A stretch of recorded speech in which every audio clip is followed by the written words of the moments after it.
Olá, boa tarde. Estamos chegando. O programa Gente que Fala está no ar, 12:01 agora. Eu sou o Mauro Friesman. Nossa audiência nos acompanha pela rádio Trianon AM 740 de São Paulo, também pela rádio Universal AM 810 de Santos. Hoje é quinta-feira, mais uma edição por aqui do Gente do MPD que Fala. É uma parceria nossa com o movimento do Ministério Público Democrático e o apoio da Câmara Brasileira de Diagnóstico Laboratorial, a CBDL. Também com a gente o Dr. Gonzalo Vestina Neto, professor da Faculdade de Saúde Pública da Universidade de São Paulo, criador da Agência Nacional de Vigilância Sanitária. Seja bem-vindo, professor Gonzalo.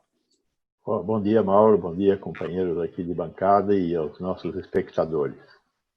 Olha, pessoal, a ala do Supremo Tribunal Federal que defende um novo julgamento do foro especial para delimitar o poder de juízes de primeira instância recuou para evitar um revés para o Congresso e uma nova tensão entre os poderes. Na visão dos ministros do STF, 3 aspectos precisam ser esclarecidos para dar mais segurança jurídica em investigações contra parlamentares. A primeira, a que diz respeito à consequência de uma ação da Justiça para atividade legislativa.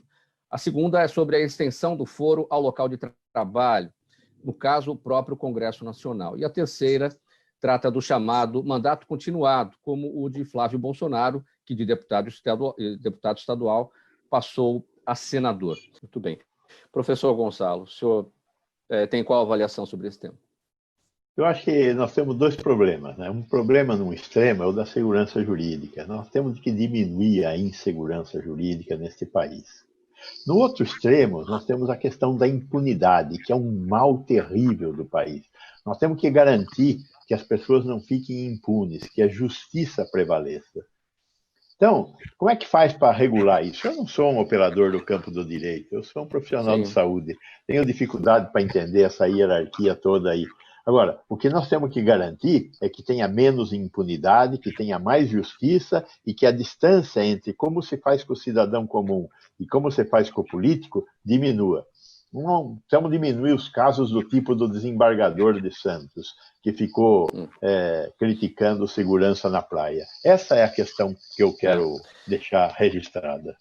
Muito bem. Mas agora a gente vai entrar aqui na sua seara, professor Gonçalo. É o seguinte, o presidente da Confederação Nacional dos Bispos do Brasil, o Dom Valmor Oliveira de Azevedo, publicou em sua página no Facebook uma nota em que chamou de crime hediondo o aborto realizado na menina de 10 anos que foi estuprada pelo tio em São Mateus, lá no Espírito Santo. Abre aspas aqui para o Dom Valmor.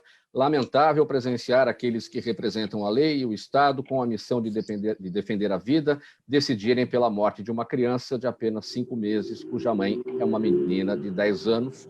2 crimes hediondos, fecha aspas, escreveu aqui Dom Valmor, o presidente da CNBB. Tudo feito dentro do que diz a lei brasileira, essa questão do aborto, professor Gonçalo. Mas quando temos o posicionamento religioso do outro lado, aí o contraponto, está feita a polêmica, está dado o debate. Sua avaliação. O Estado brasileiro se caracteriza por ser um Estado laico. Não tem religião. Nós não estamos aqui no Afeganistão, onde o Talibã manda. Quem manda no Brasil é a sociedade brasileira de uma forma democrática e não religiosa.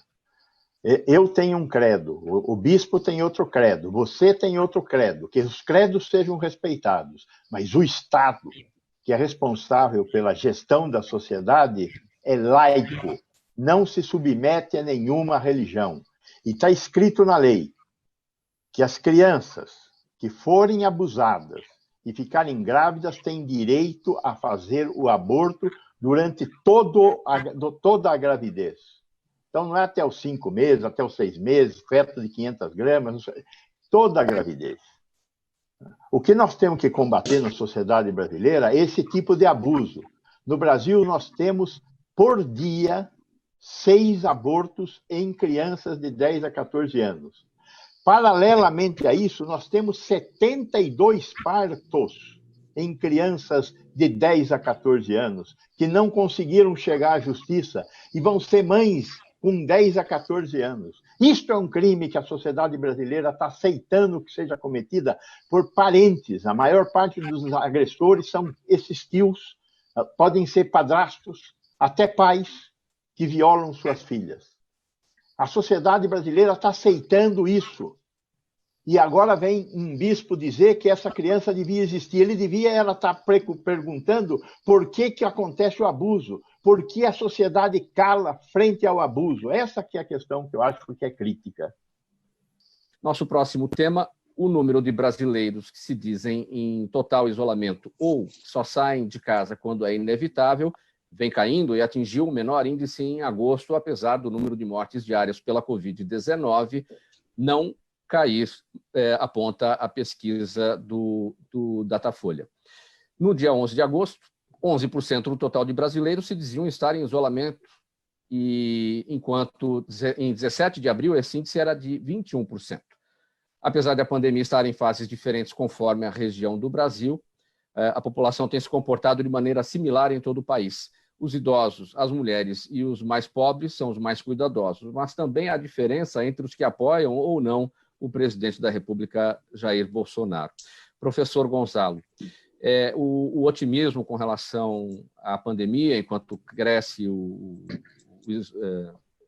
enquanto o otimismo com a pandemia cresce, ao contrário do isolamento que está despencando, a gente está indo aí caminhando para os 200 mil mortos. Essas coisas não estão batendo, não, né? Não estão combinando. É verdade. Nós estamos chegando perto do impacto da gripe espanhola. A gripe espanhola matou 35 mil brasileiros em 29 milhões de habitantes. Para matar o que matou a gripe espanhola, nós temos que matar 260 mil brasileiros agora. Nós já passamos dos 100 mil, e se a gente continuar desconsiderando a importância do isolamento social, do distanciamento social, do uso de máscaras e da higiene, nós vamos alcançar esses 260 mil mortos. Então, o distanciamento e o isolamento social são fundamentais para reduzir a probabilidade da ocorrência da doença. Quem está pegando a doença é quem vai para a rua. Quem vai para a rua acha o vírus, ou o vírus o acha no meio da multidão. E a doença ocorre e uma parte dessas pessoas morrem. Nós temos mantido a doença num platô elevado, ou seja, nós estamos alimentando nesse platô elevado, não está subindo mais, mas está no platô elevado, na maioria dos estados. Alguns estados subiram e se aproximaram do colapso. Mato Grosso foi um estado, Cuiabá foi uma cidade que quase entrou em colapso. Por quê? Porque só Cuiabá tem leitos de UTI no estado do Mato Grosso. E cresceu absurdamente o número de casos nas últimas semanas. Por quê? Porque o povo está na rua, né? É um estado complicado ainda porque é um estado muito quente e as pessoas têm dificuldade de ficar presas em casa, principalmente quem não tem ar-condicionado. Então, essa questão do encontro com o vírus na rua é uma questão muito importante. Então, nós vamos ter que, apesar de estarmos todos muito cansados do isolamento social, não tem outra forma. Quem sair na rua corre o risco de pegar a doença e corre o risco de morrer. É isso que nós queremos? Se é isso, vão para a rua. Muitos jovens, e o jovem, essa faixa etária agora já é a terceira, né? Na forma da transmissão, né? Não é isso? Sim, o terceiro mais atingido. Embora não morra, mais atingido. Né? Tem essa questão do jovem que agora está saindo de casa pela reabertura da economia ou porque o teletrabalho foi suspenso e as pessoas estão voltando para os seus pontos de trabalho. E aqui em São Paulo, o assunto dos últimos dias foi a questão das crianças. O inquérito sorológico que foi feito, que identificou que 64% das crianças que tiveram a doença, tiveram a Covid-19, não apresentaram os sintomas, né? Então, tudo isso leva a uma preocupação em relação ao retorno às aulas. Inclusive tem uma notícia no Rio de Janeiro que as aulas devem retornar já no mês que vem, né? Então, tudo isso agora passa a fazer parte do debate. Vai ser um desastre. Eu tenho certeza que vai ser um desastre. Nós temos ainda muitas pessoas que ficaram confinadas em casa que vão ser contaminadas pelas crianças que voltam da escola. Vão na escola, trocam material biológico, voltam para casa, se infectam com familiares e vão para a escola e levam material biológico. Então, nós vamos passar por um desastre com a volta às aulas. Eu reconheço que é uma questão grave as crianças em casa. Do ponto de vista da saúde mental das crianças, isto é um fato preocupante. Mas as nossas escolas, particularmente a escola pública, não está preparada para dar uma condição de mínima isolamento para as crianças nas escolas. Não adianta reduzir o número de crianças que vai, nós não vamos ter condição de fazer isso. O que nós deveríamos estar fazendo nesse momento, já que o ano que vem nós podemos ter vacina, mas não vamos ter vacina para todo mundo, era preparar a entrada do ano que vem e estudar melhor como é que a doença se comporta neste final de ano.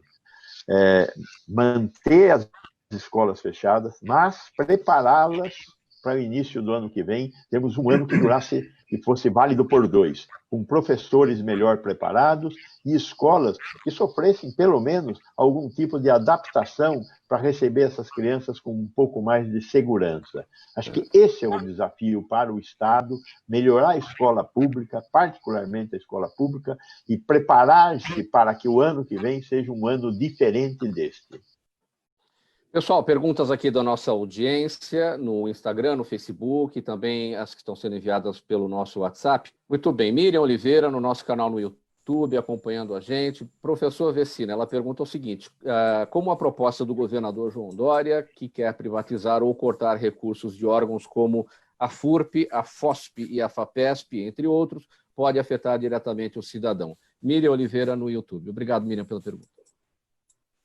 Veja, a ciência brasileira já está combalida no meio dessa pandemia, porque os recursos estão escassos. CNPq, a FINEP não estão mais financiando da maneira que vinham financiando a ciência e tecnologia no Brasil. A proposta que o governador enviou para a Assembleia Legislativa de recolher os fundos da FAPESP, das universidades do estado de São Paulo, é criminosa, é inaceitável. Essas entidades estão próximas de serem punidas por serem eficientes. É o contrário. O movimento que o governador está fazendo é um movimento que ele deveria pensar para fazer. Além do que, muitos dos projetos de pesquisa que são financiados pelas universidades e pela FAPESP são projetos de pesquisa de longo prazo. Então, ele vai comprometer a capacidade da realização desses estudos que saem de um ano para outros anos. É inadmissível. A sociedade brasileira, a sociedade paulistana tem que se colocar frente ao governador e aos nossos representantes, lá, os nossos deputados, no sentido de que eles não aceitem essa proposta de lei. Professor Vecina? Bom, mais uma vez foi um prazer, foi uma honra participar com vocês, falar com os nossos ouvintes, telespectadores, enfim, os nossos assistentes, né?